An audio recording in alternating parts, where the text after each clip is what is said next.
Krishna. So thank you all for joining. Sorry for 10 minutes late. I was in another meeting with somebody. So now we'll discuss this text study. Can you repeat after me? Mai sarvani karmani sannyasyadyatma chetasa nirashirmarmamo bhutva yudhyasva vigatajvaraha. Yeah, read the translation. Therefore, O Arjuna, surrendering all your work onto me with full knowledge of me, without desire for profit, with no claims to proprietorship and free from lethargy. Yeah, so if you see previous verses, there were two kinds of people mentioned. You remember? One kind of person who was into fruity work, so for some gratification, and another kind of person is who's acting in knowledge, basically kind of karma yoga, where he's not working for some gratification, but he's in knowledge. And of course, if that knowledge is so right, then that karma yoga is bhakti yogi, as we discussed. It can be interchangeably used. There's no distinction between karma yoga and bhakti yoga. The karma yoga person is actually ripe, in terms of his consciousness and his awareness of his being servant of Krishna. Then actually it becomes bhakti yoga only, full-fledged bhakti yoga.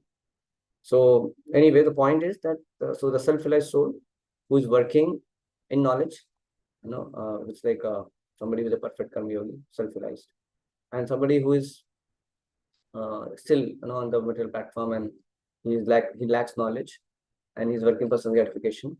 So among both the people, we discussed that how self-realized person should not disturb them. All that we discussed, all that thing, right? Now here he's saying, then in the previous verse, you see, he says that one should not unsettle the wise should not unsettle them, although these duties are inferior to performance like of knowledge, and because this built up with the modes of material nature, the ignorant man engages in those kind of activities. And before also it was explained that because of modes of material nature only, they're acting like that and they think themselves to be doer. That kind of people, they think themselves to be doer. So now Krishna is saying that, so Arjuna, now you act in knowledge. You don't be like them, like those who are acting in three modes of material nature. You don't be like them. You act in full knowledge with me, of me, without desire for profit. So here Krishna is talking Arjuna to be a yogi, karma yogi, typically speaking as per this chapter, but Prabhupada will make it like bhakti yogi. You understand? I mean, see, Krishna may talk about karma yogi like a general, but it can be taken as a bhakti yogi, because when somebody is very mature, the karma yoga, when he becomes very mature, Nishkam karma yoga, and it's close to bhakti yogi, and you become bhakti yogi actually. So Arjuna, sending all your works unto me, with full knowledge of me, without desire for profit, with no claims of proprietorship, and free from lethargic fight. So this is what Arjuna is being demanded. So actually, why Arjuna thought when Krishna described about self-realized person, is Sthita Pragya, how he is not having desire for gratification, how he is controlling his senses, how all that he described, and he said that that way he will attain peace. He should know that Krishna consciousness self-manifested peace, apuremalam, achalan pratishtam, all that he describes. He's undisturbed by his river-like desires, all that he described, correct? So Arjuna took it like self-realized person means peaceful. Peaceful means no activity. That's what Arjuna thought. Arjuna thought like that, and then Krishna is telling him to fight. So Arjuna was confused. Right? You just told that self-realized person has in peace and all that, and now you're telling that you fight. So Arjuna thought fighting. How can it be peaceful? How can there be self-realized person? Correct. So Arjuna is thinking in terms of external peace, but what Krishna is talking about the internal peace. So when you be fighting also, like Prabhupada was fighting for Juhu. No, correct. No, he was actually literally fighting to get the land in Juhu, because there were people who were kind of misusing, manipulating, and that Mr. N was creating a lot of trouble. He sold the same land to others also. He sold to us also, devotees also, and others also. And he's getting some gundas and so many things. The Prabhupada was like fighting tooth and nail, did not leave. So when Prabhupada is engaged in such fighting, so Prabhupada, how can somebody may think, how can a self-realized person be doing this? But he's having a self-manifested peace, that his internal peace won't be disturbed by that. Correct? No? So Arjuna is thinking in terms of, okay, if peaceful means no action. But Krishna is saying, no, self-realized person also can act. So Bhakti Yogi can also act very vigorously. So Arjuna is fighting is actually a pure devotional service. It's like we're chanting Hare Krishna Mahamantra and being very peaceful. So for same thing for Arjuna, Arjuna is fighting only for the pleasure of Krishna. So he's the highest bhakti yogi actually. So he's killing others, murdering is a pure devotional service. As good as somebody worshipping the Lord in the altar. The same, there's no difference at all. Because he's doing 100% for the pleasure of Krishna. So such kind of karma yoga is devotion. So you missed a very vital point. You missed the main thing. 2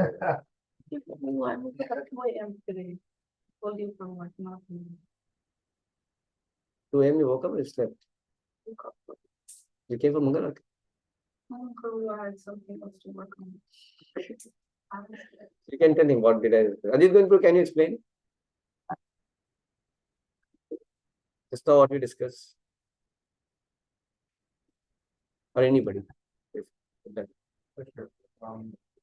We just talked about how like Arjuna was saying like he wanted to fight or something like that, or basically the message is just like you want to cultivate internal peace before you try to have external peace because it won't really reflect that. Yeah, in essence, correct, but little details. So Arjuna was thinking like external renunciation is equal to like peace. Correct. But you should be like your internal consciousness should be changed. Like only then you can achieve it. Yeah, correct. So basically, he mistook it that way. He talked the self-realized person means he will not do external activity and he will be peaceful. But what Krishna is telling that no, if you fight for me, no, so a self-realized person can also fight. Self-realized person also can act for the praise of the Lord, like that. And then that way he, because of the dint of Krishna consciousness, he'll be peaceful within. Because he's acting in relationship with Krishna. If I have to show you that, I can show you quickly. I can show you. This is 2 point. No. I'm just showing you one. Yeah, see this one. Ajit Gunpur, can you read this? 1 minute. Can I read this? Yes, Prabhu. Therefore, if one is not in Krishna consciousness, there cannot be a final goal for the mind. Disturbance is due to want of an ultimate goal, and when one is certain that Krishna is the enjoyer, proprietor, and friend of everyone and everything, then one can, with a steady mind, bring out your peace. Therefore, one who is engaged without a relationship with Krishna is certainly always in distress and is without peace. However, much he may make a show of peace and spiritual advancement in life, Krishna consciousness is a self-manifested peaceful condition which can be achieved only in relationship with Krishna. Yeah, so he's saying only in relationship with Krishna. So Arjuna mistook it like, self-realized person means peace. Peace means no action. But the point is, if you're acting in relationship with Krishna and you may be active, you're very severely active, then also you will be peaceful. That peace is internal peace. Because you're acting in relationship with Krishna. Is this point clear? Go ahead further. So here he says, where is that? Yeah. So he says that the Lord instructs that one has to become fully Krishna conscious, discharge his duties as if in a military discipline. So one has to become fully Krishna conscious to discharge his duties. Such an injunction may make things a little difficult. Nevertheless, duties must be carried out with dependence on Krishna because that is the constant position of the living entity. The divinity cannot be happy independent of the cooperation of the Supreme Lord because the eternal constant position of the divinity is to become subordinate to the desires of the Lord. Arjuna was therefore ordered by Shri Krishna to fight as if the Lord were his military commander. One has to sacrifice everything for the goodwill of the Supreme Lord and at the same time discharge prescribed duties without claiming proprietorship. So what does it mean to become Krishna conscious to discharge his duties? Meaning when you are acting in relationship with Krishna, in your prescribed duties also, your understanding is that I am servant of Krishna and I am doing it for Krishna. And then you are following the injunctions of the Lord, the way you have to act in very strict manner. That's why he's saying as a military discipline. As a military discipline. So one has to sacrifice everything for the goodwill of the Lord, at the same time discharge prescribed duties without claiming proprietorship. Arjuna did not have to consider the order of the Lord. He had only to execute his order. The Supreme Lord is the soul of all souls. Therefore, one who depends solely and wholly on the Supreme Lord without personal consideration, or in other words, one who is fully Krishna conscious, is called Adhyatma Chetas. When it says Nirashi, means that one has to act on the order of the master, but should not expect furtive results. He gives an example of cashier, may count billions of dollars for his employer, but he does not claim a cent for himself. Similarly, one has to realize that nothing in the world belongs to any individual person, but that everything belongs to the Supreme Lord. That is the real purport of mind. And it says when somebody acts in that consciousness, nirmama, nothing is mine.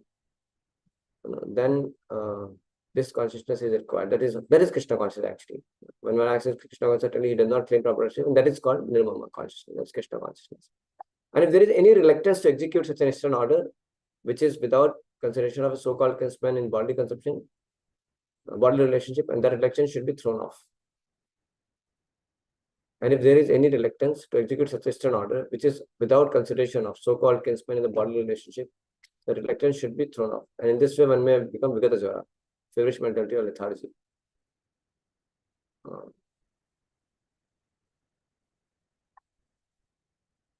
Everyone, according to his quality and position, has a particular type of work to discuss, and all such duties may be discharged in Krishna consciousness as described above. That will lead one to the path of liberation. So that's what Arjuna is trying to make Arjuna understand. Krishna is trying to make Arjuna understand that you have to do your duty of fighting, remembering me, offering it for me, doing it for my pleasure. I want you to do that way. So some practical thing you can think in your life that do we take injunctions of the Krishna consciousness, whatever we have, as military discipline? Meaning, do we have a casual attitude towards our duties in Krishna consciousness, or we take it as a military discipline? That we have to think about, because here Prabhupada is saying that the Lord instructed one has to become fully Krishna conscious to such duty as if in a military discipline. So, and it says such an injunction may make things a little difficult, but nevertheless duties must be carried out with dependence on Krishna. So there has to be some rigidity in trying to perform the duties in our Krishna consciousness. For example, if our spiritual master is expecting us, or our superiors are expecting us to be awake in the morning, then we are awake in the morning, no matter what. Right? We do it. We make our schedule like this. Then we sleep in time. We get up in the morning. Then we are ready for our services. Somebody may have Mangalarati services. You can do that. Or we're worshipping, or we're attending. Maybe attending the services. Somebody has to cook for the praise of the Lord. So all these duties should be done with great heart, as if like military discipline. So we have seen like Rajesh Shampoo, being so strict about it, so strict. Sometimes Rajesh Shampoo, once he was going, he fell and he got some hurt, but still he went to the Mangalarti and he attended the whole thing. And then he told some things, there's some blood something like that. So we have seen him, like how he is like, sometimes it looks like fanatic about military, it's like as if military discipline, like that. So that kind of thing is good, because he's doing it not for being a fanatic, but he's doing it because he knows that how this duty should be performed like a military discipline, that way. So, and the more we do it that way, the more actually it becomes easy for us to give up the letharginess. That's why see here it says that without feverish mentality or letharginess. So this letharginess is actually, it comes because of bodily conception of life, because of body identification, like that. So we have to take care of our body. We have to take care of our overall health and stuff like that. But one should balance it in a way that his duties in Krishna consciousness are very strictly going on. So if you have any, like here he's saying, very nice point. He says Arjuna did not have to consider the order of the Lord. He only had to execute his order. They're very strong statements actually. In our case, we can even clarify the superiors. It's not like we have that. But the point is, we are accountable, and then we should follow the order of superiors. This is how Krishna consciousness becomes very easy. If somebody has someone to guide, the spiritual master or some representative of the spiritual master, and he faithfully follows, then Krishna consciousness becomes very easy, very easy. But the more we have feverish mentality, letharginess, due to having some bodily conception, body identification, And we have many material goals also. We are not having a strong purpose in our Krishna consciousness. That's why there's no claims to proprietorship without desires for profit. So we have so many, sometimes ulterior motives and things like that. So these are obstacles. So we can think in our own life, what all things I think I should be doing it in my Krishna consciousness, which is expected from my superiors, but I'm lacking it. The one other thing is that maybe we may be completing our rounds late night, somehow dragging on like that. Sometimes this can be one of the habits. So how I can work on it. So like that, everybody has to think how one can improve his duties in Krishna consciousness and can follow as strictly as possible. And I've seen those devotees. I've seen devotees like from the beginning only they have been like very strict about their duties in Krishna consciousness, and they progress very nicely also. Those who keep the right attitude and strict practice both. So that is good. We'll go ahead further. Ye me matamidam nityam anutistanti manavaha Anutishtanti manavaha Raghava anusuyanto Raghava anusuyento Uchyante tepi karmabhihi. Mutyante tepi karmabhi. You read the translation to me? Those persons who execute their duties according to my injunctions and who will follow this teaching faithfully without envy become free from the bondage of their actions. Yeah.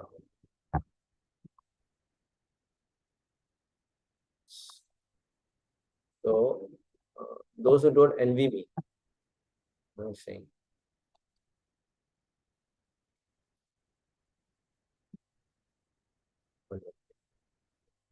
Those who execute the duties according to my injunction and those who follow this teaching faithfully without envy. So, Prabhupada makes a very nice point here. Read this point. No, one should have firm faith in this injunction without envying the Lord. So, is what it says. Without envying the Lord. And he says another thing that, this one, see. He says, in the beginning of Krishna consciousness, one may not fully discharge the injunctions of the Lord, but because one is not resentful of this principle and works sincerely without considering or different hopelessness, he is surely to be promoted in the state of pure Krishna consciousness. Okay? And in the beginning also it says, the injunction of the personality of God Krishna is the essence of all Vedic wisdom and therefore eternally true without exception. So one should have firm faith in the injunction without envying the Lord. So the whole summary structure of this whole purport is that one should be faithful and one should be sincere. Faithful meaning he is faithfully following without envying the Lord. Basically, he is not having that idea that I have my own things to do. I have my own ways to do it. So when one is not envying the Lord, then one will be following the Lord. One should have firm faith in this injunction without envying the Lord. Anusuyante. So atheism, mayava is all actually the product of envy. You understand? Envy. Because see, why the jiva wants to act independent of the Lord. It's because the root cause is the envy only. Ichha dvesha samutvena, dharma mohena bharata says so. So it is said that the reason why we have been in this material world is because of envy. The soul has rebelled against Lord, envying the Lord. So if you're not envying, that means you're accepting your position as servant of the Lord. So envying means what? You don't want to accept and you want to compete. You also think, no, I'm boss. I can have my own things to do. So it's like you want to be independent Lord. So that's envy. You don't accept him to be the Lord. So when you're not accepting him to be the Lord, and you're not faithful to him, so that is a sign of envy. Like when we are not faithfully following our superiors, it's a sign of envy actually towards our superiors. You're not faithfully following our superiors, that means a sign of envy. You understand? Are you able to find a connection there? No. It's a sign of envy. No. But if you're not envying, that means you're accepting them over. That yes, they're my masters. I should please them. They're accepting that position that I'm servant, I wanting to please them. So that's why Bhagavatam also says, Nirmat Saranam Satam. Dharma Pojita Kaitvatva Parmo, Nirmat Saranam Satam. So Srimad Bhagavatam also is meant for those who are Nirmat Sara, who are free from envy. That means those who accept Supreme Lord and they put faith as he is the Supreme Lord. Prabhupada also in Bhagavad Gita.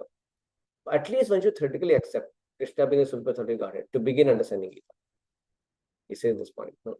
So that's the point. That means at least you're willing to put that envy aside and accept Lord that this Lord is my master. No? So that goes hand in hand. No? Both. You can sit here. Yes.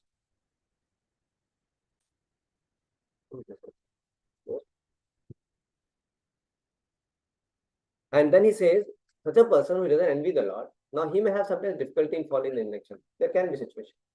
Like, your superiors want something, but there may be some situations. But you're not resentful. Resentful means what? You're not thinking that, "Theek hai na? It's okay. No. What does he know? No, I know better. No, I know what I should do." No, you understand? No? That attitude we don't have. We're not resentful to the order of the Spirit, the order of the Lord. And we may be struggling sometimes. We may not be able to follow it like that. So such a person will also advance nicely. Like, for example, Srila Prabhupada was given that order to preach the message of Lord Chaitanya all over the world. He was not able to do it immediately. He was struggling. But he was not resentful. He was very faithful about the instruction. So Prabhupada says in one place, sometimes some instructions of the spiritual master you may not be able to follow immediately. It may be delayed, but you're not rejecting it. You're holding on to it and you're thinking how to do it. So, and you may be struggling. You may be feeling a bit helpless about it. But you're not resentful. So it may get a little delayed sometimes. You're not purposely wanting to delay. You want to fulfill only, but sometimes because of some reasons. But you're not resentful. So there may be some discrepancy. So in the beginning, Krishna conscious one may not fully discharge the instruction of the Lord, but because one is not resentful, not envious of this principle, and works sincerely without considering of defeat and hopelessness, he will surely promote it to the pure Krishna consciousness. Clear on this point? Any question in this? No, Prabhu.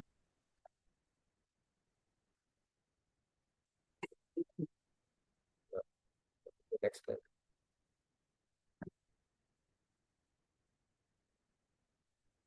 ये ते एतत् नानुतिष्ठन्ति मे मतम्. Etetva etadabhashantyo. Oh, sorry, I'm sorry. ये त्वएतत् अभ्यासुयन्तो Etetva etadabhashantyo. नानुतिष्ठन्ति मे मतम्. Nanostishtam सर्वज्ञानाविमूढांस्तान् Sarvajnana विद्धीनस्तानचेतसः. Vidinastana chesata. What? Where? I don't know. Wow. Well, I don't know like the exact coordinates of the person who comes using it. Yeah, we'll read further. Go ahead. But those who, out of envy, disregard these teachings and do not follow them regularly are to be considered bereft of all knowledge, befooled and ruined in their endeavors for perfection.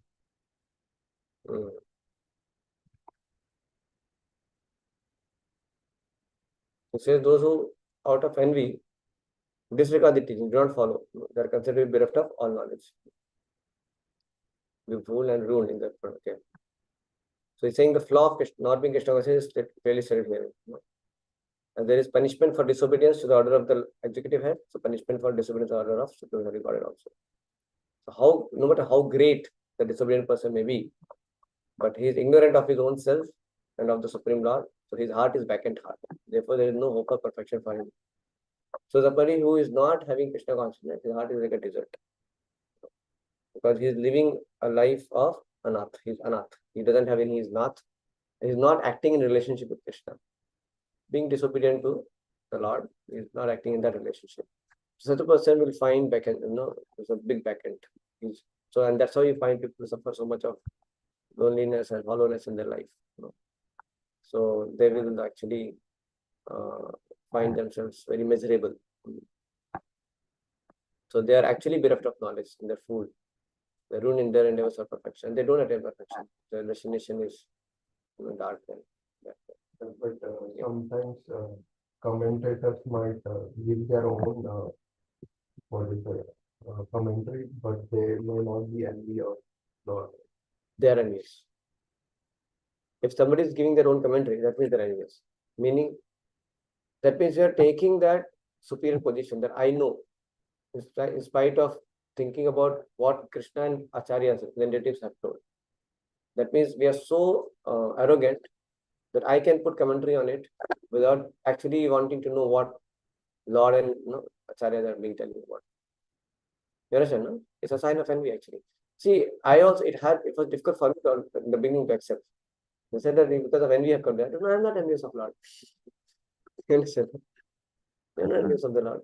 So how to understand it? The symptom we have to see. How much when we are faithfully following, how much we are having appreciation for others, for the scripture, for the acharyas, and we submit to them. The degree of free from envy, to that degree, we'll be able to do that easily. So envy leads to being independent, being disobedient, not being neglectful to instructions. So that's kind of envy actually. So it's a symptom.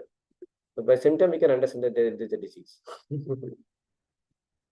It is a gross envious exhibition.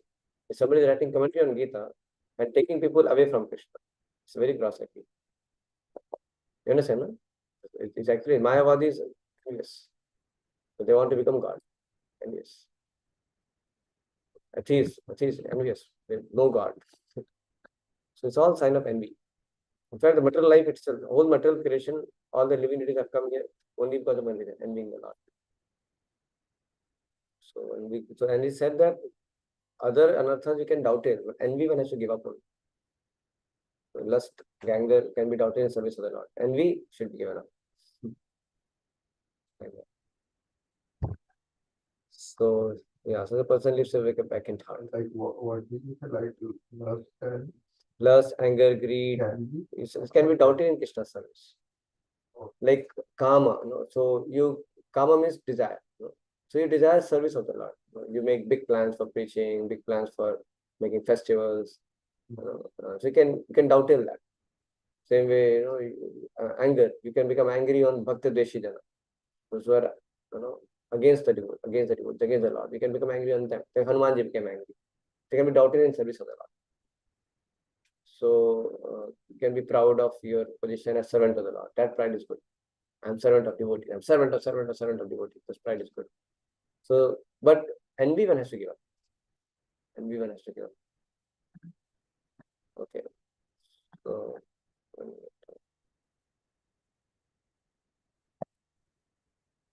it says those who faithfully follow Krishna's teaching become free from karmic bondage. Faith combined with sincere practice leads to purification. Faith applied becomes realization.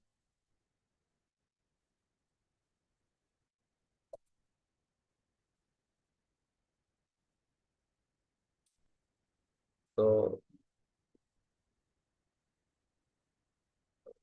offer all actions to Krishna, give up possessiveness, false ego, and anxiety, the previous verse. Perform duty with determination. Freedom comes through surrender. More you surrender, then freedom. More you surrender, freedom comes. So Krishna next explains the importance of faithfully following this teaching. That's what we are taking back.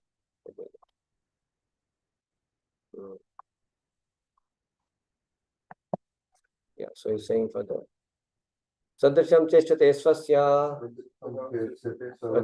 prakriterjnanavaanapi prakritim yanti bhutani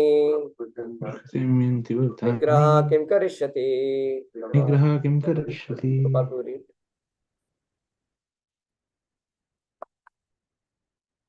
Even a man of knowledge acts according to his own nature. For everyone follows the nature he is a part of in the 3 months. What can the repression accomplish? So Krishna is also giving the reason that how one is actually going to act as per his nature. So he has to do some duties anyway. Understand, no? Because within 3 modes of material nature we are there. So we all have acquired certain nature of ours. So if you are not engaging yourself in Krishna's service, what you acquired nature you have, so you are not utilizing that in Krishna's service. So you cannot even suppress it. It comes in a different way then, come in a wrong way. That's why it is good to perform karma yoga. That means you may do your prescribed duties, but act in knowledge and do it for the pleasure of the Lord. You're getting this point? That's what Krishna is saying that. No? So false renunciation is discouraged. Because somebody wants to take renunciation and remain a speculator and try to merge in impersonal Brahman and things like that. No? So that kind of now even brahmachari life also. It is also life on active engagement. It is not that kind of renunciation which everyone is thinking about. Arjuna's understanding of renunciation means no activity, just knowledge, keep talking about it, analytical knowledge, philosophical speculation, which Mayavadis do. The Chaitanya Mahaprabhu also, they were telling that, you just study Vedanta with us continuously. So they don't do practical services, practical devotions they may not do. But if you see in the Bhakti Yoga program, the renunciants are also actively engaged in their prescribed duties. Like the prescribed, there are prescribed duties for brahmachari. Correct? No? They're within Varnashram. So they also should do their prescribed duties. What are prescribed duties of brahmachari? Patan, Patan, Yajan, Yadan, Dan, Patiga. Patan, Patan. They should study the Vedic literature. They should teach. They should worship. They should teach how to worship. And they can accept the alms, and extra is they can distribute it. So they are the duties for brahmacharis. And brahmachari Gurukule Vasandantu Guru Ritan. They should reside in Gurukula, Gurukula of the Guru, and he should serve the Guru in a menial way. So the brahmachari, whatever is told, should do. He cannot have his independent way of life. Brahmacharis are told to go in kitchen and do pot washing, he should do it. He is told you can give lecture to 1,000 people, he should do it. So brahmachari has no independence. He should simply serve the order of Guru. Correct. No? This is the brahmachari life. So these are prescribed duties for brahmachari. So somebody chooses, psychophysical nature suits to the brahmachari order, then he has to use that nature in the service of the Lord. Correct. No? So that way, everybody has his prescribed duties. One should do that. That idea of renunciation was a bit different for Arjuna. So unless one is situated on the transcendental platform in Krishna consciousness, he cannot get free from the three influences of three modes of material nature. So therefore, as it says, academically one may be very learned, but because of his long association with material nature, he is in bondage of Krishna consciousness. So academically he may be, very knowledgeable, but he is still bound. So that's why he cannot come out of the material entanglement. So even though one may be engaged in prescribed duties in terms of material existence, therefore without being fully in Krishna consciousness, one should not give up his occupational duties. So one should not give up his duties as per his Varnana Ashrama, engage them in Krishna service. Of course, everything one should do under the guidance of Guru in our Krishna consciousness. One should therefore, no one should suddenly give up prescribed duties and become a so-called yogi or transcendently, artificially. It's better to be situated in one's position and try to attain Krishna consciousness under superior training and the guidance of Guru. Thus, one may be free from the clutches of Krishna's Maya. Like I told you, somebody wanted to take renunciation and go to Radha and chant 192 rounds. He got trapped. Right? So he has to do his duties. Sometimes Guru may want, like one devotee was told, that you can't count the semen bags for the Krishna Balam temple. So he was doing that service. But then he told the Prabhupada, I came here to chant Radhe Radhe and in ecstasy, but I am counting semen bags only whole day and night. So what is this? And Prabhupada said, no, this is Sankirtan, because you're counting the semen bag is meant for Krishna's temple. So that is your service. If you do it, you are pleasing Krishna, you go back to God. So whatever prescribed duties are given, one should not be hesitant to do it. To do it, because that will purify ourselves actually. So somebody is good in kirtan, singing, should do that. So he will be given that kind of duty, okay, to serenade kirtan. Somebody is good in cooking, he will be given that cooking service. Cooking.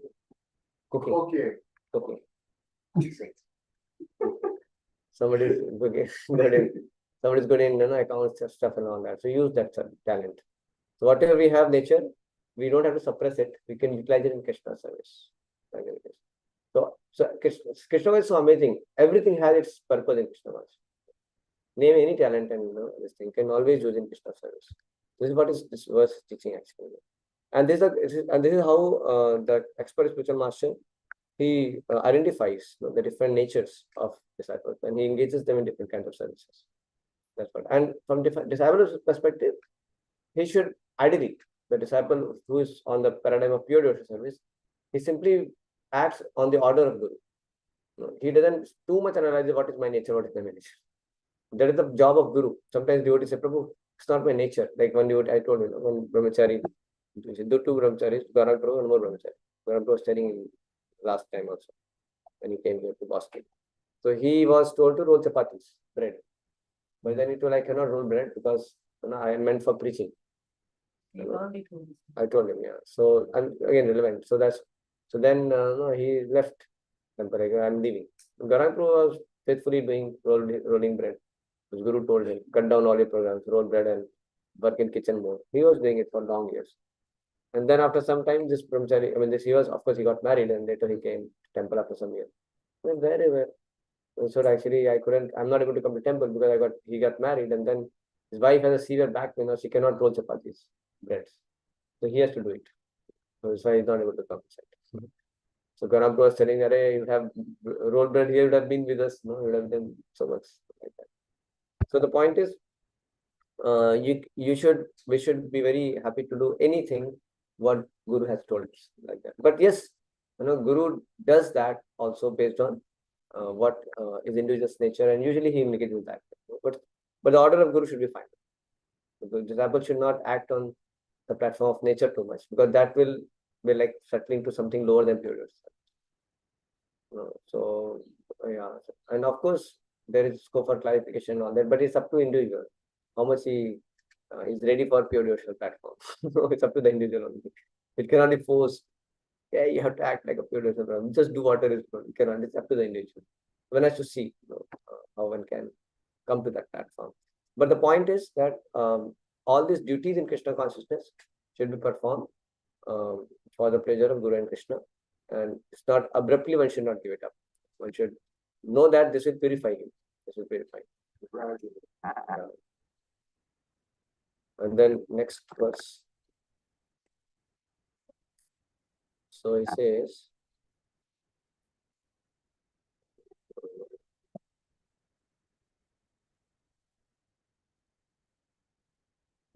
that those who reject Krishna's guidance out of envy or pride remain bewildered. Knowledge without application cannot transform life. So cultivate humility while studying scriptures. Why? Because he's saying this, that he's having academic knowledge. So sometimes people just read books. Like one person was reading a lot of books, left, right, center, he was quoting.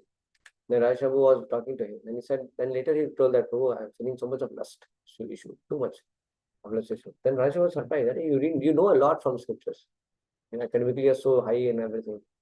So then he went to temple there. He asked temple there, that devotee, what do you think about him? He said, Prabhu, what to say? Whenever I ask him for service, he says, I have rounds remaining, I have to read this. He hardly does any service. He is not inclined to follow anything what you want.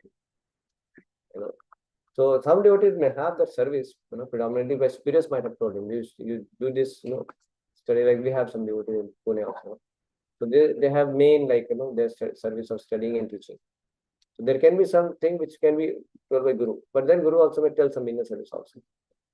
So, but the point is, this devotee was giving good excuse for not doing any practical service. He was simply becoming, stout in his intellect.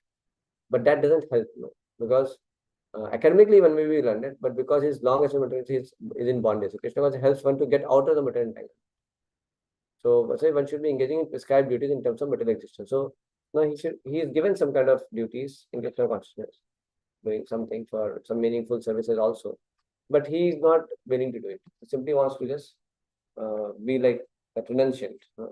You read a lot, be peaceful and don't do anything. That will not help. More like a Gyani, correct. My spiritual master says,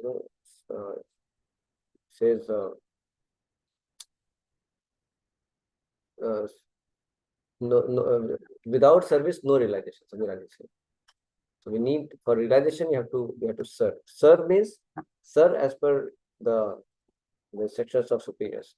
So that's our duties actually. Just on that. So it says, which was the verse we are reading? 34. 34 you have to read now. This is every condition so lacks according to required nature. Regulation is more effective than repression. Spiritual life transforms nature. It does not merely suppresses it. Indriyastharthe ragadesho vyavasthitau tayorna pashamagachetau asya paripanthino. You can read. There are principles to regulate attachment and aversions pertaining to the senses and their objects. One should not come under the control of such attachment and aversion. because they are stumbling blocks on the path of the self-realization. So, if you see, this verse is talking about attraction and aversion arise from the senses. Neither should dominate our decisions. So, scripture and guru should guide decisions rather than likes and dislikes. So, this is a very nice, important verse. So saying, even a man of knowledge, this one. The principles to regulate attachment and aversion pertaining to senses. There are principles to regulate attachment and aversion pertaining to senses and their objects. We should not come under the control of such attachment and aversion because they are stumbling blocks on the path of separation. Because when you become attached to likes and dislikes, then you're not able to follow the order of superiors nicely. I like this service, bro. I cannot do that. I don't like that even, or something like that. So the likes dislikes makes our job difficult. So Janivas Prabhu was telling us, the day a brahmachari says, I like this, I don't like that, and the last day for his brahmacharya. It's so strict. So it's not about liking, disliking. One should know that likes and dislikes are concoctions of mind. Mind makes it like that. So I gave that example yesterday. Jabtaka Maharaj told, but I like preaching in India. So he was so concerned that I should not go with my likes. I should go with what Guru wants me to do. So to follow the injunctions of the scriptures and Guru, one has to go beyond this mental idea of my likes and dislikes. And but how one can give up that? By understanding that the likes and dislikes for mind is not necessarily my likes and dislikes. It's not of my real interest. My mind may like something. That doesn't mean that I should also like that. I'm not my mind. My mind has its own thoughts. You're not your thoughts which are born due to concocting. Mind is concocting so many things because of the effect of mode of passion. And because you will like something because of certain association of the modes, tomorrow you do the same thing you may hate also. It will change. It can keep changing. You're getting this point. So one should come out of the mental platform. This is very important in Krishna consciousness. The more we are stuck on mental platform, devotion service becomes very difficult. That's why it says, Mano Rathena Asito Dhavato Bahi. One who climbs on the chariot of mind, so he will become completely ruined in his life. Asito Dhavito, Asati Dhavito Bahi. So he will run externally. He will not go internally deeper in his spiritual life. Rather, he will run externally here and there, but will not have much progress. He will switch off from this service to that service. He will have that complaint to this complaint. So many things will happen. Yeah, so that's why one has to rise above this likes and dislikes of the mind. And that's not basically attachment and aversion. That's what. Those who are in Krishna consciousness are naturally reluctant to engage in material gratification. But those who are not in Krishna consciousness should follow the rules and regulations of the revealed scriptures. Unrestricted enjoyment is the cause of material entanglement, but who follows the rules and regulations of the revealed scripture does not become entangled. So then it talks about how the sex life is within the marriage, and only for procreating Krishna consciousness should be there. So there is some kind of principles to regulate that attachment and aversion. So there can be attachment to sex life for somebody. So that attachment should be regulated by system of marriage, like that. So there are some principles which can regulate one's attachment and aversion. Like somebody may be too attached to eating very opulent sweet or something like that. So there can be some regulation. Like, okay, once in a week I can eat or something like that. So there are still some principles which regulates one's attachments and aversions, like that. Like somebody may be averse to a devotee, he doesn't want to, but from offering obeisances. So we still want him together and offer obeisances to that Vaishnava. Follow the principles of Vaishnava etiquettes, something. So one should always, accept those principles of regulating attachment and aversion, so that one is, gradually can go beyond it. So he says, but he says one important point that so all other women are considered as wife's mother. But in spite of such injection, a man is still inclined to have sex relationship with other women. These propensities have to be curbed. Otherwise, there will be stumbling blocks on the path of realization. As long as material body is there, the necessities of material bodies are allowed, but under the rules and regulations. And yet, we should not rely upon such control of such allowances. So, attachment and aversion is always bad only. It can lead to dangerous consequences. And under principles, under certain principles, one should regulate those attachment and aversion. But even then also, one should not think that I'm following certain principles, so it is good enough. Because it can, anytime it can make one astray. Let's say somebody says, it is fine only, I'm following the principle within marriage and all that, but he can still get astray. He can still, get into, not a very healthy direction. What is the possibility? Huh? Yeah. So one has to follow the rules and regulations unattached to them. See, unattached to them. So one has to develop that detachment from even such kind of allowances also. Like say, once in a week, Prabhu, sweet. So once in a week sweet doesn't come, one should not become too disturbed also. The one should not overly follow that. Overly, I have to do it only. Right? So one should cultivate detachment from that. Basically, one should get absorbed more in Krishna's pleasure. That's how one can overcome this. So there should be some principles of regulation, regulating one's attachment aversion. That is true. At the same time, one should not, when he's following the principle, one should not get attached and take allowance, it is fine only. One should actually have that also in a renounced temperament. Prabhupada says one should live even any ashram, Grihastha ashram also in a renounced temperament. One should cultivate detachment even there also. Even though within the system of marriage, certain allowances are there. But still one should cultivate detachment. Don't think, it is entitled. I'm entitled. So entitlement should not be there. It's like a justification for attachment. So one should not, so the right attitude of getting married is not that, to get entitlement for license for sense enjoyment. That should not be the attitude. Attitude should be that I want to purify my attitude. Understand? I want to purify. One should have that attitude. One should have that attitude of purifying and becoming renounced, becoming detached from sense gratification altogether. Though he may be acting within the principle of regulation. Getting this, there's a difference in attitude, like that. So Prabhupada says this, one has to follow these rules and regulations unattached to them. See, because practice of sense gratification under regulation may also lead one to go astray. As much as there is always a chance of accident, even on the royal roads.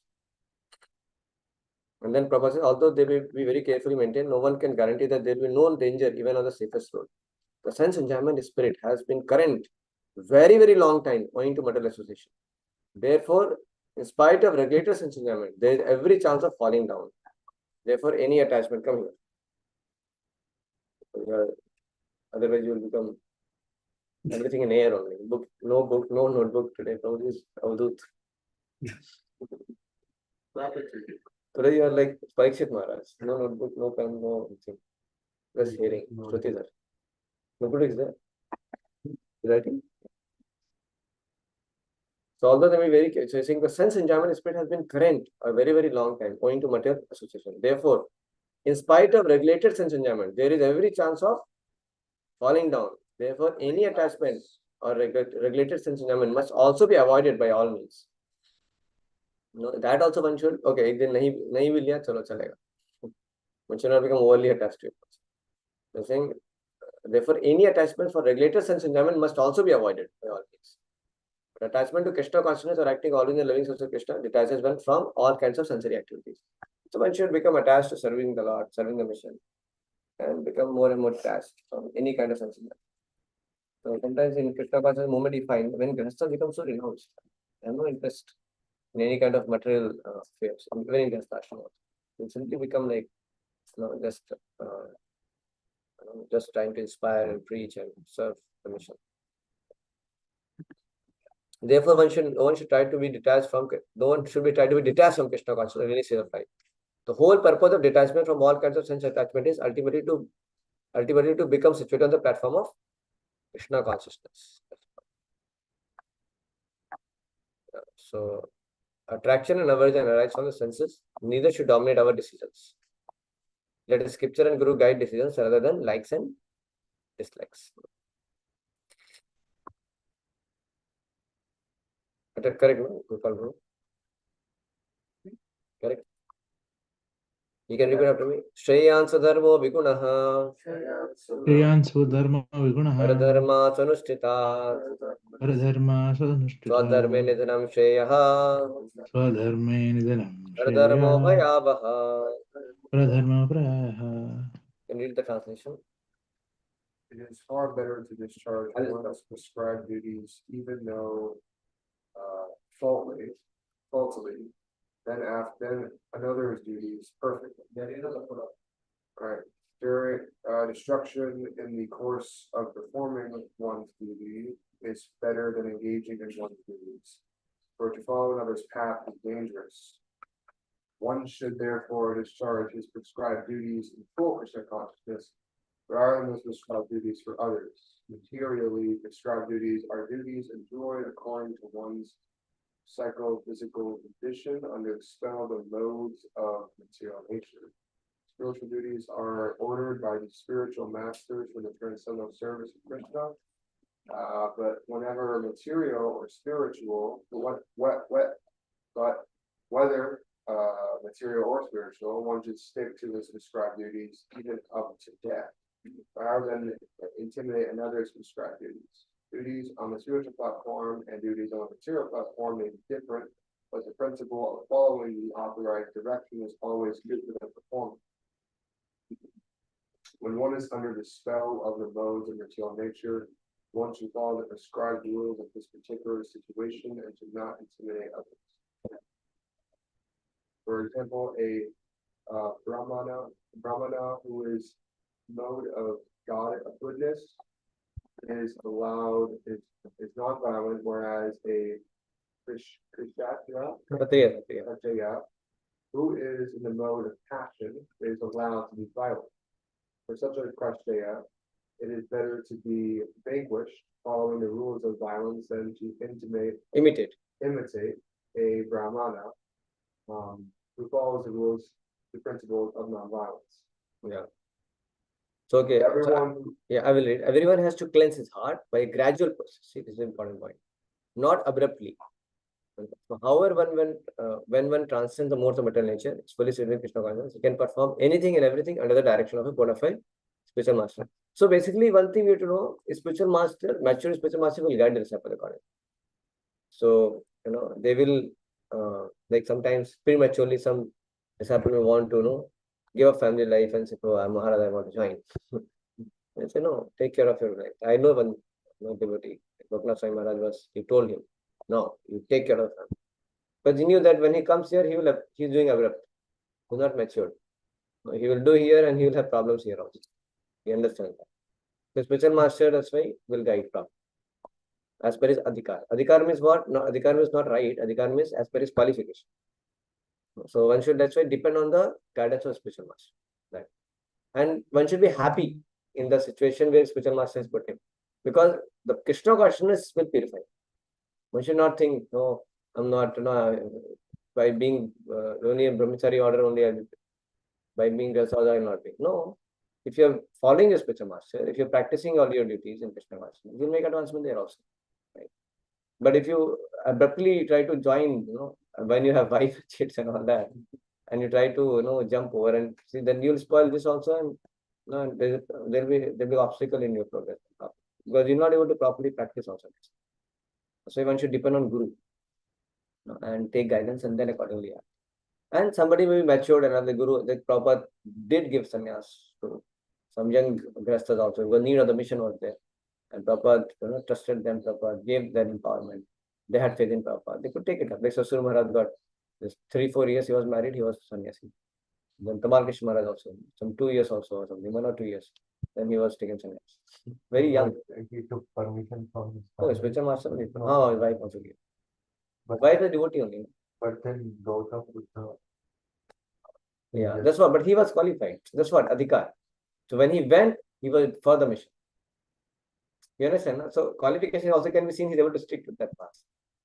So sometimes we may want to imitate Gautam. I also want to be Gautam Buddha. So, but are you having the adhikar? Get it confirmed from Guru. If Guru confirms it, yes, you have that adhikar. Then you can go. Understand? No? So that's why it has to be guided by Guru. Because there are examples on so many ways. No? Shankaracharya took sannyas. No? Somehow tricked the mother and took sannyas. Chaitanya Mahaprabhu took sannyas at 24 only. Left his beautiful wife and mother. So they were not like encouraging also. But it's like that. So the point is, one has to see the adhikar. And the adhikar, how one should see, based on Guru's direction. So we have that facility of guidance. One should take it. And if Guru wants him to continue in whatever situation one is and do his duties, one can continue that doing Krishna consciousness. In Krishna consciousness, doing the duties, and he'll get purified. You getting this point? So this whole thing actually boils down to this understanding: what is one's qualification? If one is not qualified for that, like suppose if one fellow came to Brahmacharya ashram, told I want to join Brahmacharya. Yes, no? Then he told I'll stay here. I just want to be Brahmacharya. Okay, fine, be a Brahmacharya. And then after 10 days or 1 week or 10 days only, he ran away. He said, no, I don't want it. You know why? Because he was not ready for it. So Adhikar, he came, why he came? Because he was frustrated from outside world. So out of sense of frustration, he said, I'll be Brahmachari now. You understand? No? But then when he came to ashram, then he has to do a lot of services, a lot of duties, and chant so many rounds, so much of reading, Brahmachari class, this class, that class, So if we are not ready for it, if we are not, so the adhikar is important. If somebody has come, with that intention that I want to expand preaching, I want to serve Krishna more, I want to just give my life to Guru Krishna. You understand? No? He has come with that maturity. He's ready for it. He's able to sign up for that. Then he can fit in. You understand? That's why Radhesham also doesn't immediately make anybody join also. It's okay. You take some time and see, are you really eager for Krishna consciousness, or you're just simply wanting some relief from outside? So one should not come to join as a monk for a relief. Okay, I get relief from my all material duties, or I get free prasad, free food, free accommodation, and people will come and ask Ashirwad, I will give them Ashirwad, and I'll enjoy life. If they have to come with that understanding, then they have to, actually, that will not go well. That may be there for 1 week or 2 weeks or a month. Then you cannot go in the I go back. Yeah. So, and then he will not able to follow the instructions and so many things. So that's why one has to be ready for it. So that's why it depends upon the adhikar. It's called adhikar. How much one is ready for it. So it says that that's why one should not abruptly try to imitate other person. So okay, Prabhu, I'm so frustrated. Just want to information. Prabhu, I think I'll just understand. So this is kind of abruptly doing is not very advisable. So everyone has to cleanse his heart by his gradual process, not abruptly. However, when one transcends the modes of material nature, then he can perform anything and everything under the direction of bona fide spiritual master. That completes your Krishna consciousness. Satriya may act as a Brahmana, Brahmana may act as Satriya, because it doesn't matter them, because they have gone beyond. For them, like Krishna, they have taken full shelter. That adhikar is there. So Vishwamitra Muni was later became Brahmana, they were Kshatriya. So Parshuram was a Brahmana, but it became Kshatriya. So devotee can do any activity because his adhikar is because of his intense Krishna consciousness. If Prithviraj Maharaj was a renunciant, he was asked to marry, then he married and he became a king. And the Bahulaswa and Dashapadepadi's son, his father wanted them to get married. But Naradi told them, you give me brahmachari. Because they were ready for it. They were already ready for renunciation. From childhood only. So they became brahmacharis. And they were very happily going on because they are understood that I don't need, they were detached. So he was purposely wanting them to, be grahastha. So that was not for them. So that's why it depends upon the adhikar of the individual. And the spiritual master can understand the nature of the person, then can advise him wisely. One can also understand to some extent, and with the help of spiritual master, one should decide, some superior devotee, what is the right, what is the right place for them. Are these the spiritual platform? No. I was teaching. Not physics. So by being transitive, they could do so. So as long as when he's on the material platform, he must perform his duty according to modes of material at the same time. He must have a full sense of Krishna consciousness. Now Arjuna asking an important question. See, Arjuna's question is very good here because he's saying, okay, I'll just read this first. He says, better to imperfectly perform one's own prescribed duty rather than perfectly imitate another. A spiritual advancement requires authenticity and steadiness. That's why even for joining ashram, once steadiness is how steady he is, how consistent he is, like that. So that should be seen. Nowadays for sannyas also is quite tough in this part. A lot of scrutiny is there. So what are the difference between inspiration and imitation? That we have to see. inspired genuinely or just trying to imitate? Because here adhikar or not. So here, Arjuna is asking what impels a person to act sinfully even against one's own will. This introduces the final section of the chapter on lust. So all these problems are because of lust, no? When he likes, dislikes, it's all lust.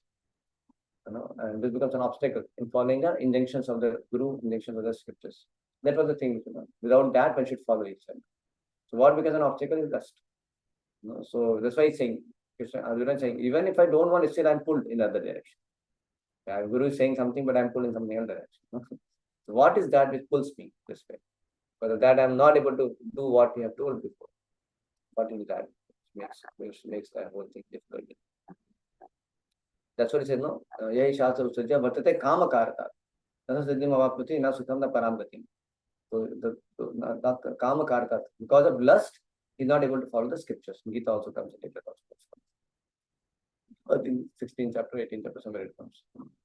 So there also it said kama karata. Because of the lust, he is not able to follow the scriptural injunctions like that. So lust means one's own desire. So he wants to follow his own whimsical. So when it becomes whimsical means that lust is dominant. So that's a way. So if you want to subdue your lust, then become very obedient servant of your superiors. If you follow that, then your lust can also be curbed. Sincerely follow. So lust takes more and more bigger and bigger control on us. The degree we become whimsical also. That's why for brahmacharis it is all the more important, because grasthas, they have that some license, of course, religious way. Religious way they have certain license of some application. But brahmacharis, so the grastha, they are protected. Their wife, and the grastha is protected his wife in that sense. But in the case of brahmachari, he has to be very obedient to Guru, because that is the only way he can remain protected. But if brahmachari becomes independent, that's a very great danger. That's why brahmachari should always remain loyal and dependent and obedient to his Guru. And that is not like grastha can be independent of Guru. I'm saying it's all the more important for them. It is more important for grastha also, because they can also not then, because that can create obstacles in their life also. So everybody should be very much submissive. That will control lust, and then one can actually progress next. Otherwise, it's a danger. So one can fall into so many varieties of troubles if one is not sincerely and obedient to the Guru.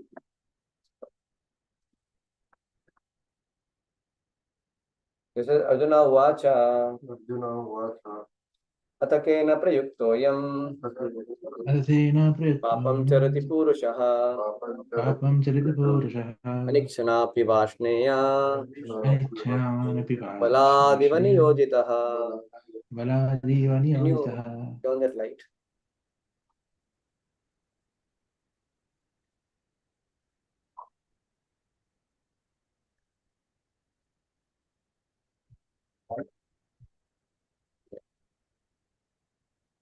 So read the translation. Arjuna said, O descendant of Mercy, what is one impelled to sinful acts, even unwillingly, as if engaged by force? Yeah. So if it's engaged by force, it's saying baladivani yojitaha. So it's saying divinity is part of the Lord, is pure, free from all material contamination, but by nature is not subject to sins of the material world. But when he is in contact with the material nature, he acts in many sinful ways without hesitation, and sometimes even against his will. As such, Arjuna's question to Krishna is very sanguine as to the perverted nature of the living entities. Although the living entity sometimes does not want to act in sin, he is still forced to act. Sinful actions are not, however, impelled by the super soul within, but are due to another cause. God will explain the next verse. So he says, what's the word? Fruit किस लिए था fruit? ओ इसलिए रखा था क्या? आपको भी दिया गया? ऑर्गेनिक मतलब? ऑर्गेनिक का मतलब?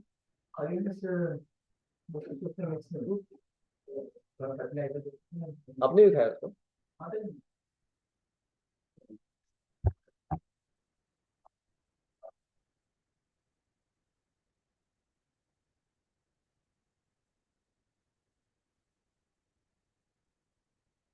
What is the case? Yeah. So it says, Arjuna asks, what impels a person to act sinfully even against one's own will? This introduces the final section of this chapter on lust. Okay. Yeah. So Shri Bhagavan Vacha Kam Esha Krodha Esha Rajo Guna Samudbhavaha Rajaguna samadbhavaha Mahashano Mahapapma mahashano mahapapma Vidya Nimahverina. vidyena meyavarna. Staring at me because you think I'm not thinking. It's working. Working. The Supreme Personality Godhead said, it is lust only, Arjuna, which is born of contact with the material mode of passion and later transformed into wrath, and which is all devouring sinful enemy of this world. All devouring sinful enemy of this world, lust. Prabhupada explained that how the lust is nothing but perverted version of original love in the spiritual world. Eternal love of Krishna is transformed into lust. Just like the milk is turned to curd that way.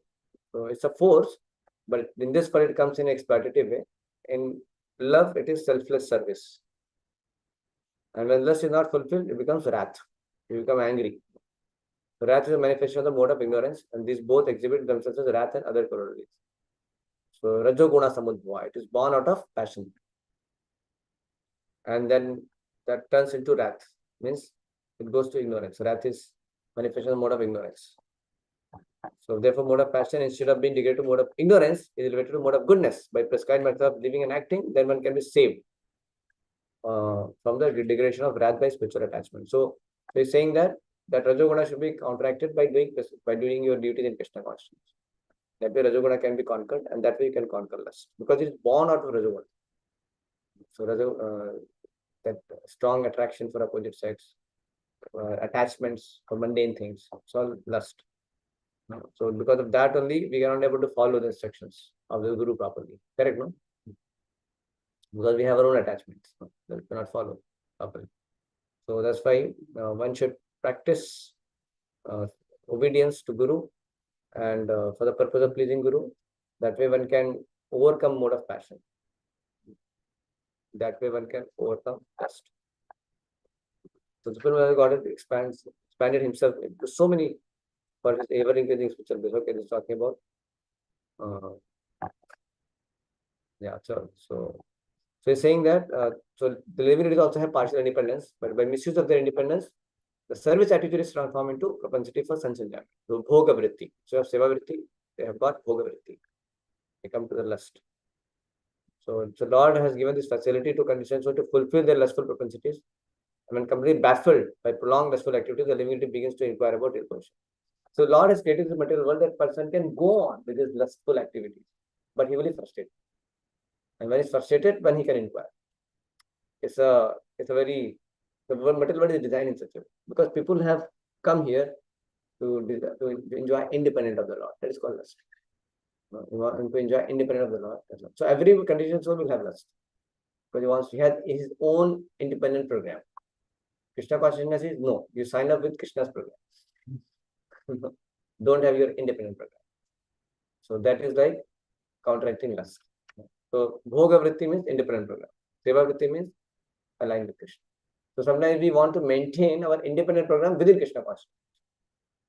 So that's why it becomes stumbling. That becomes difficult for progressing. So those who are simple and sincere, they are easily can align. It becomes easy for them.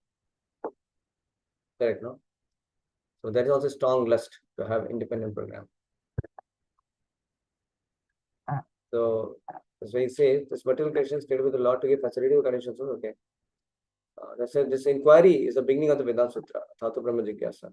Yeah, so anyway, further, so he says, origin of lust is also in Supreme. Lust is transformed into love for the Supreme. So therefore, lust is transformed into love for the Supreme, or transformed into Krishna consciousness. If therefore lust is transformed into love for Supreme or transformed into Krishna consciousness, or in other words, desiring everything for Krishna, then both lust and wrath can be spiritualized. See, that's what he's saying. So kama should be utilized how? Okay, you have desires You desire for the service of the Lord, desire for the mission of the Lord. So all your desires are there. So it's strong desire. So desire for enjoying post, position, women, profit in this world. Instead of that, you desire to serve the Lord's mission. Get more and more profit for Krishna's pleasure. You can have fund collection, you can have book distribution, desire expansion of Krishna conscious movement. So you can make your desire in terms of making Krishna more and more glorious thing, spreading the glories of Krishna, serving Krishna. That getting that can dovetail that, so that all that lust will go away. Lust is strong force like a desire. So instead of desiring selfishly, desire for Krishna. That way lust is purified. So that's like marrying with like someone who's also Krishna conscious. Yeah, that is one part of it. There's one part of it that you can have a religious life, religious family life, where you are not just marrying somebody for some gratification, but you are marrying in a yeah, of course you can have a devotee spouse if you want to, and then you have live a religious life. So you can have kids for Krishna. One can have sex life for Krishna conscious purpose. That is purifying. That will purify that kind of stuff. Because he is trying to do even sex life for procreating Krishna conscious child for this in the service of the Lord. So Bhakti Sarji Thakur said, if I can have Krishna conscious kids 100 times, 100 kids by having sex life 100 times, then I don't mind having sex life 100 times. He said. But he is sannyasi. He's happy to be sannyasi. But he said that basically purpose should be Krishna conscious. So it is purifying. So that is one of the things. But I'm saying like that, every desire you should do it for Krishna. Like can collect funds. If somebody has desire to earn money a lot, collect funds for Krishna service. I heard that in problems. Yeah. So and you have desire to work very hard. Work hard for Krishna's expansion, Krishna service. Go and do pot washing, cooking. Just do it. Don't try to get any fruit out of it. Just serve. So that is how you can purify lust. Clear, no? Like here saying so it's very so it's good to do some service also in the temple. So service in the temple should be done. Because there's so much service is there. Like I remember when I was in like Gurukul Kangadi, and before that, when I was 7th or 8th, maybe his age. So I got to serve devotees, serving so much. And so we were like, given some khadi dress and do service. And a lot of things. So we would be doing cleaning and whatever. So that was very good actually. That I got some taste for service there. And then I was, I think, in 9th standard, then I went to Gurukul Kangadi there. Then also sometimes we had to have guarding service. We had to guard night also. Some duty, they would give some different duties like that. So this is good. And in temple also we should do some service. It's always good. So that way we will have some very good engagement, because otherwise we are not able to dovetail anything. Yes, and we have desire to work hard, do this, do that. So do it for Lord. So it's very nice. It purifies us. Like devotee like Gopal, if he takes some service, it's wonderful, because he will feel satisfied. Some service we take it up. Let's say, let's go and do some washing, cleaning. It's very good. So this kind of things can help us a lot. Voluntarily we should do it. It's good. Sometimes it's nice to do it. Helping in cooking, cutting. It's nice. So he says in Bhagavad Gita that Lord induces Arjuna to engage his wrath upon his enemies for the satisfaction of the Lord. Therefore, lust and wrath, does that imply in Krishna consciousness, become our friends instead of our enemies. When I was working, then I had this service of vessel washing, because I was having very tight schedule. And I told you, give me some service, it's flexible. They said, this vessel washing, you can some flexibility there, you can do it. So that was my main service. So I just come, I tell one devotee, you can read for me, and then while he keep reading, I just keep washing the vessel. While working, I had this service. Wherever I go, I had usually then I realized with the service is bit flexible, I'll do it. So many times I had the service of vessel washing. So very good. Right. Very engaging and purifying. So yeah.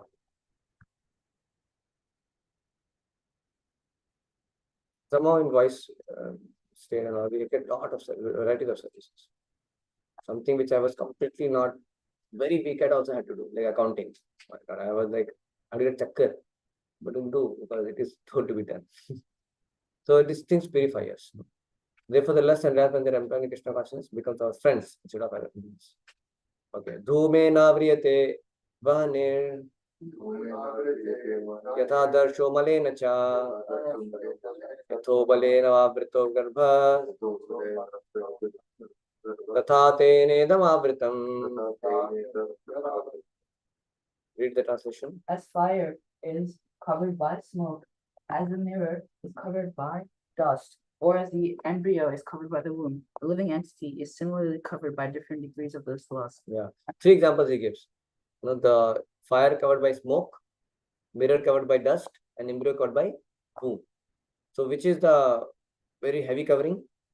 Embryo covered by womb. That he compares to beasts and animals. Sorry, trees and all he compares to. Trees and all that. And what is the mirror covered by the dust? Fire covered by the smoke. Fire covered by the most smoke is the most easy one. Correct, no? And the mirror covered by the dust is next. And embryo covered by the dust is more severe. So like the different devotees, different living entities may be covered with different degree of lust. So lust is like covering, it covers. That's what he's saying. So the 3 degrees of covering of the living entity by which is pure consciousness is obscured. Covering is manifestation. So he said, we can see here.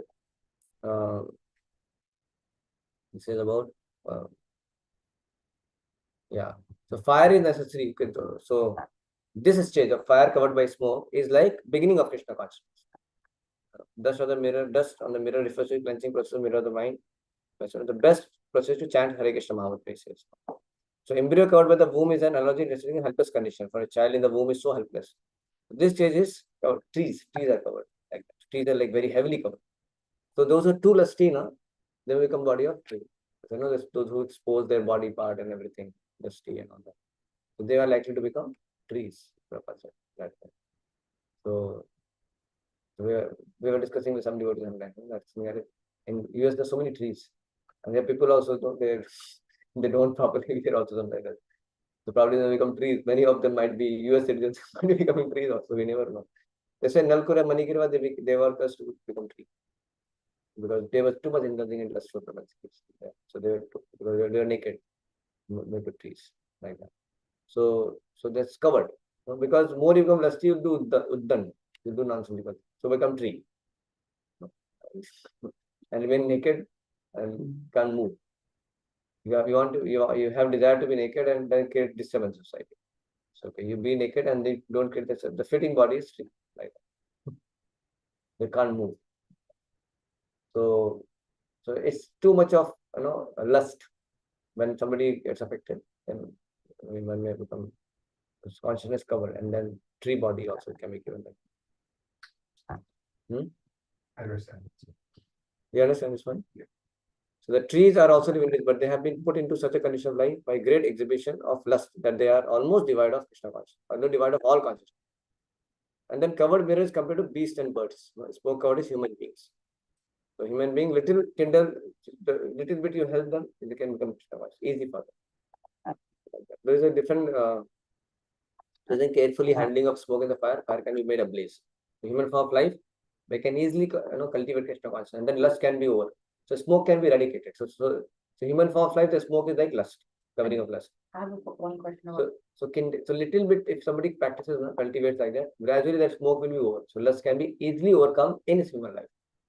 Rather, it is more, covering. Yes. when you're talking about trees, for example, like what about like trees, like special trees, like the neem tree that Chaitanya Mahaprabhu was born on, or like the They have become holy now because of presence of Chaitanya Mahaprabhu. Okay. Yeah. And the trees in Vrindavan, they are special trees. So sometimes some great devotees may also become trees in Vrindavan. That is different category. Bharat Maharaj became deer, a special devotee. So there are exception to this rule. It's not always like any tree means you cannot say like that. In fact, there may be great rishis and munis in those trees are in Vrindavan. We never know. You're getting me? They're kalpataru. They are desire for trees also. So the special trees we should not so much think about. Sometimes they may be ordinary, but now because of presence of Lord or like Thompson Square Park tree, Prabhupada did Kirtan there. So it is a holy place now. So the tree might have got purified also. Because powerful association of Prabhupada and Kirtan we got. Like that. You got 3 verses to go. Complete. No, we have 5. 39, 40, 41, 42, 45. By carefully handling the smoke in the fire, which I made ablaze. So human form of life, one can conquer the enemy lust by cultivation of Krishna consciousness under able guidance. It's a very important point. Write on this. In the human form of life, one can conquer the enemy of lust by cultivation of Krishna consciousness under able guidance. So one can conquer over this lust. Possible. One life, we should be able to conquer it. And that's why the Prabhupada was asking Bhakti Swami Maharaj, you get me so many reports. I have done this Prabhupada for you, I have done that for you. And Prabhupada asked one question. Bhakti Maharaj wrote some kind of articles. So, but have you conquered your sex desire? Have you conquered your sex desire? Because ultimately, when somebody is freed from lust, then only he can go back to it. So that's why it's a responsibility for us to kindle our Krishna consciousness under the able guidance and become completely pure. Because it has to be fiery before entering into the fire that is spiritual world. It's 4 more verses, 3 more verses. 5. No, I'll quickly cover. Sit. Oh, In 5 minutes. Huh? Just 5 minutes. No, it will take. We'll cover it. Bro. But I'm going to start. Huh? I'll stand here. Okay, it says the Avratam Jnanam Etena Jnanino Nitya Vairina Kama Rupena Kantaya Dushparena Lena Cha. Read the translation. Thus, the wise living entity's pure consciousness becomes covered by his eternal entity in the form Enemy, of enemy. in the form of lust, which is never satisfied and which burns with fire. Yeah. So it says this whole material world is called Mathunakara or the cycles of sex life. So material world, the center of all activity is sex life only. You can see so many people are working hard day and night, moving here and there. The impetus is sex life. That's what Prabhupada says. And every species of life, whether it's a bird, beast, animal, everyone, they're driven by this desire of sex life. The whole there was Jugnu. Jugnu dekha apne Jugnu firefly. Firefly puts like a so like that. So yeah, so Radhesham was saying, so when the expert they have told that why that so that is like male firefly which produces this light. So saying it has to get so much of energy to glow that, and why he does that just to attract the female firefly for that reason. So my spiritual was saying once he was naturally in the night firefly he was like appreciating Lord and everything. It's a nice serene. Then his godmother told him this. This fireflies are doing because of that reason. He had a different mood. Then he thought that this is the reason they are doing. Oh my God, you understand? So this is how sex life is so prominent in every spiritual life. And it is said that there is a shackle by which all the divinities are binded in this material world. So gross or subtle, because that impressing the woman, expressing the opposite sex, is the impetus for people to work very hard. Just for that, they work very hard. That's what is Shastra say. So say ordinary present house, criminals are kept within the bars. Similarly, the criminals who are disobedient to the laws of God are shackled by sex life. The more you become disobedient, the more you are caught by the shackles of sex life. See, that's why I was telling, obedience to Guru conquers lust. The more you become obedient to Guru, you can conquer lust and sex life. That's why I told, the brahmacharis have to be all the more, all the more required because they're in that order. So that is important. So that's why if you become obedient to the laws of the Lord, they're not there to get cycle by sex life. Advancement of material civilization on the basis of sun's gravitation means increasing the duration of the material existence of a living entity. Advancement of material civilization on the basis of sun's gratification means increasing the duration of material existence of a living entity. Therefore, this lust is a symbol of ignorance by which the living entity is kept within the material world. Because of that reason only Jiva is in this material world, caught up in this material world. While one enjoys, see this is very nice, see. While one enjoys some gratification, it may be that there is some feeling of happiness. But actually that so-called feeling of happiness is the ultimate enemy of the sense enjoyer. See. So that feeling of happiness, of some gratification is the ultimate enemy of the sense enjoyer. Sorry? Just 1 minute. 1 minute. Okay, 1 minute. Yeah. So you got this point, no? So this is called Mathunagar. So lust cannot be satisfied by any amount of sense enjoyment, just as fire is never extinguished by constant supply of fuel. So if somebody gets into lust, trying to fulfill his desire, it will never end. It will increase more and more and more. Like there was one boy in NIT Warangal, so he got into some exchange with one girl. I mean, he was simple background, but then he started talking. Then eventually he got more close, started roaming around and all that. Then he, got into relationship also so much. And then what happened? Then that girl passed, she failed, and then she went and she once told the news that she's going to get married to somebody else, another boss of her company. And this fellow got mad. And this fellow went, took the kerosene and put it himself. And then he, not kerosene, petrol, I think, bike petrol. And in the campus only, NIT Warangal campus, he burnt himself. He burnt life. So this is a real thing happened. So can you imagine how the lust burns? So he was little, like, he got little, but it got increased. And then was so much it was burning that he was okay to burn, externally himself when he couldn't get that. So you can see how the lust can ruin the person. It never gets satisfied. More you indulge in it, you get into that more. That's why you see people in US, they keep changing partners, keep doing so much, but they never get satisfied. Rather, that craving keeps on increasing more and more. It's like itch. You little bit itch, the itch increases more. Then again, it decreases more. And it makes it more bloody also, more worse also. So that's why the solution is don't itch and apply medicine. That's why one has to understand it is like putting fuel in the Itching myself. fire. I was just itching myself when he said, no, stop. It is like putting fuel in the fire. The more indulge in lust, it is like putting fuel in the fire. And same thing is applicable for other things also. Like the more you are not careful, like say with gadgets also. You start seeing something, which is not good for us. Then what happens? You get trapped. More you indulge in it, more you feel like I'll satisfy myself and I'll not do. Then it comes with more force next time. Any sense enjoyment, it comes with more force. This is the nature of lust. That's why the way it is said, Sam Dama Danda Bheda. Sam Dama Danda Bheda. Sam, you make some peace negotiation. Dam, give some profit, some kind of money, then you negotiate. Sama Dama Bheda. Bheda means so it is said Danda. So it is said for lust, Danda. Danda is the only way to conquer the lust. Danda means what? Just not doing. Katam. So it is said also, the way to conquer lust is to make plans of not doing it. One has to make sankalpa, one has to take sankalpa. By doing sankalpa, one can stop it. Otherwise, you do that, it comes with greater force. It's like putting fuel in the fire. What if you have like a schedule? Like once a year, twice a year, you like stick to that. No, but then why to get into that? That's what.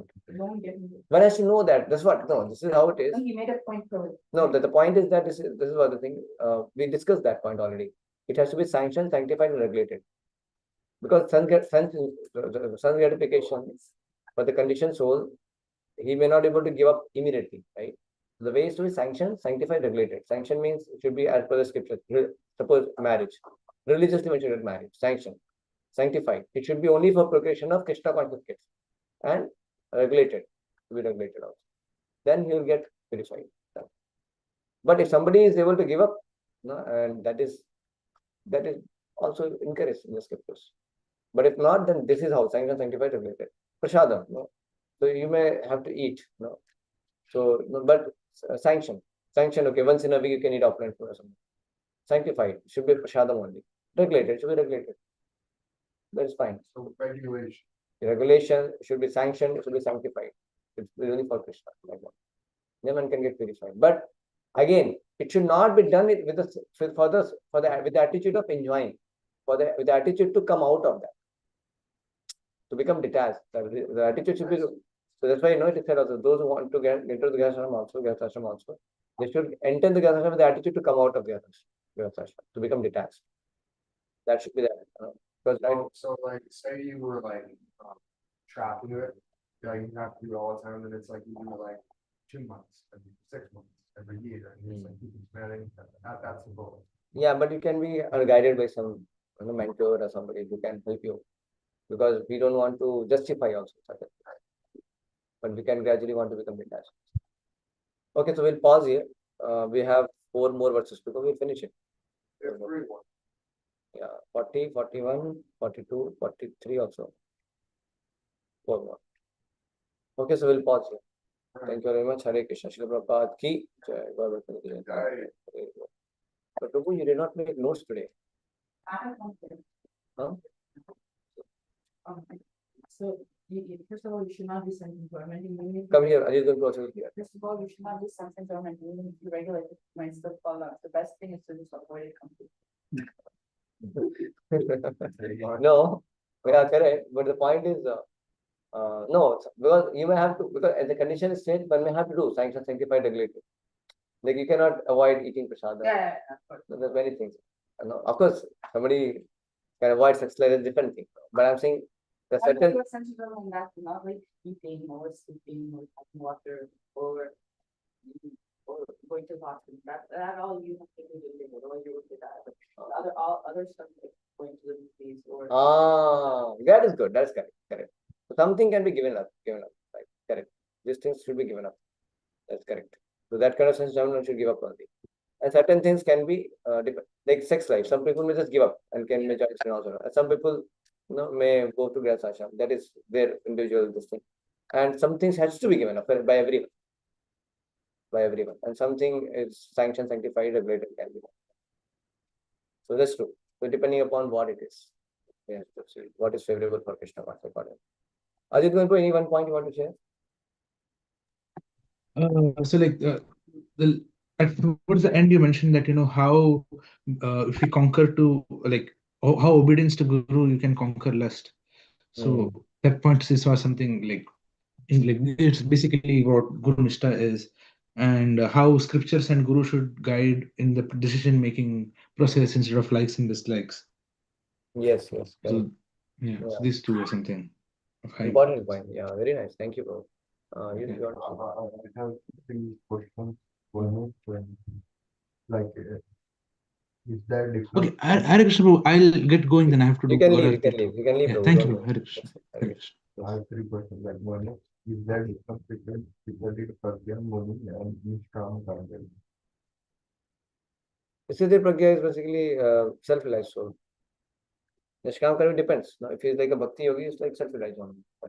So say, Pragya. Yeah, if you're saying Nishkam Karma yogi still has some attachment for activity, then he may not be that wasted as zero.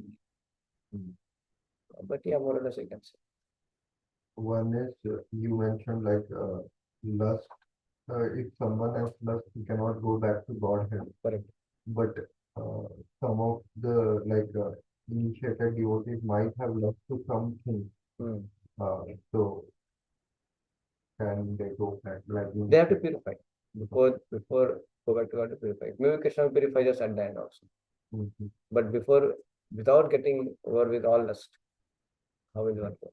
So lust has to be purified. So we have to work on our life to purify this. And third is in ISKCON, why don't we have anything related to Gautam Buddha? No, his philosophy was not correct. Gautam Buddha is incarnation of Krishna, but he taught the widest philosophy. So that's why it is more important to follow the parampara than even some incarnation. Because they may have some purpose. Like Shankaracharya is a pure devotee of Krishna, Shiva. But he had a philosophy to be taught which is not right. Lord only told. So the Lord also sometimes advocates some wrong philosophy. Buddha came for the purpose of establishing,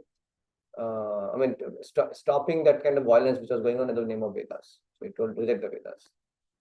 So he came with certain purpose. Voidism means? Voidism means everything is nothing. Ultimate is nothing.